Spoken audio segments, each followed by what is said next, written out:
దగ్గరికి చేరుస్తారు. ఎందుకంటే ఆ బిడ్డకు ఆ తల్లి ఉన్నటువంటి వెచ్చదనాన్ని ఎక్కువగా ఇవ్వడానికి ఆ తల్లి యొక్క ఎద మీద తీసుకుపోయి పెడతారు.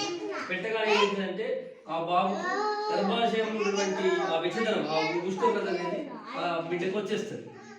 ఒకటి మళ్ళీ వారి మధ్య ఉన్నటువంటి బంధం అనేది పెరుగుతుంది.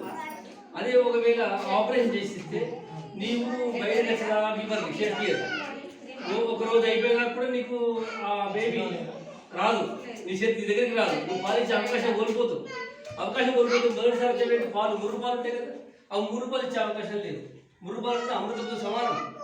అటువంటి ముర్రు పాలు మీరు మిస్ అయిపోతారు. దాని ఏంటనుకో ఇమ్మీడియట్గా మీకు ఇచ్చే అవకాశం ఉంటుంది.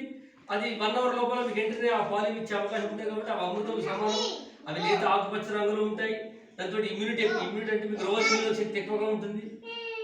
ఒక్కసారి రాయే వరకు అవి ఎట్లా అంటే మనకు ఇప్పుడు వ్యాక్సిన్ పిల్లలు టీకా ఇస్తలేరా, ఆ టీకాలు ఉపయోగపడుతుంది.